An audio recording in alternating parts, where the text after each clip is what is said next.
Picture this. The president had just boarded Air Force One, the plane throttling for takeoff, when news breaks on two criminal cases involving people who were once in his inner circle. Trump's former attorney and longtime fixer, Michael Cohen, pleading guilty to 8 charges and implicating the president in a crime. And Trump's former campaign chair, Paul Manafort, found guilty on 8 counts. As this news sinks in, the next 100 minutes, unusually quiet on Air Force One. Joining us now, a journalist who was on board that flight, Politico's White House reporter Lorraine Woolert. Lorraine, you were the pool reporter on Air Force One yesterday, and you wrote this: "My window seat on Air Force One was like a prison." Explain.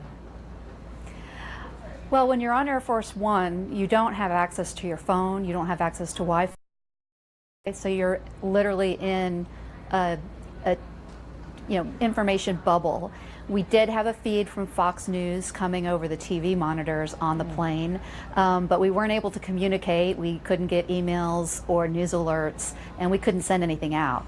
And of course, the president didn't come back to talk to the press on the plane, which is typical. So yeah, it was. We took off just as all of this stuff was happening. And what was conversation like? Was there a conversation that you were overhearing? Was the press talking amongst themselves? I know you were the pool reporter. I mean, set the scene a little bit more for us. So I was one of 2 pool reporters that day, and once the plane took off and we got into our bubble, it really was pretty quiet, because at that point there was literally nothing we could do. To be honest, I had actually brought a book called Born Trump, and I read for about an hour on the plane until we were able to get communications back online. So the plane itself, the flight itself was kind of quiet. It was after we landed that things got really nuts. And what was going through your mind when you're like, okay, I have no phone, but this news is breaking as you see it scrolling across the TV? Right. So, we obviously, this was a historic day.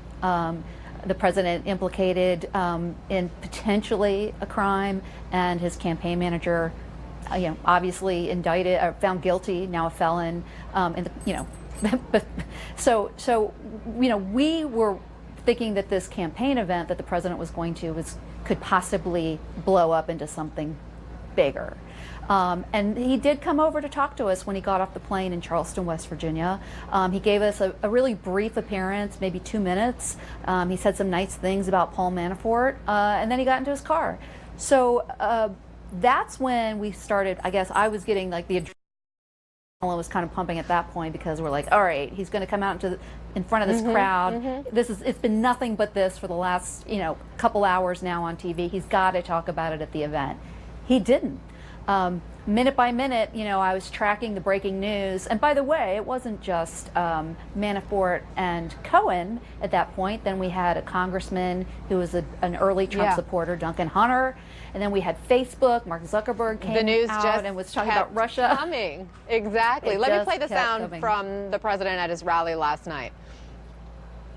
The Russian witch hunt. We got a whole big combination. Where is the collusion? They're still looking for collusion. Where is the collusion?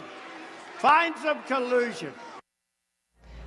So, Lorraine, real quick, we heard him talk about collusion. As you point out, he didn't say anything really specific about Cohen or Manafort at that rally. But are you hearing anything from Trump supporters who were there reacting to the news of the day yesterday? No. So that clip was the only reference to any of this from his entire speech last night. And as your viewers may know, the press at these events is basically penned into sort of a little cage, and it's up to rally goers to come talk to us. I was trying to wave people over to talk to me. Nobody wanted to talk about Manafort or Cohen. And the one fellow who did speak to me was like, it's no big deal. People make mistakes.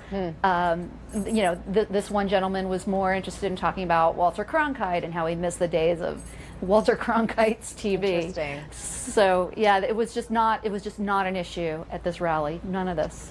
Lorraine Woolert, thank you so much for letting us be a little fly on the wall and walking us through those moments, what it was like for you as a journalist. We appreciate it. Thanks, Anna.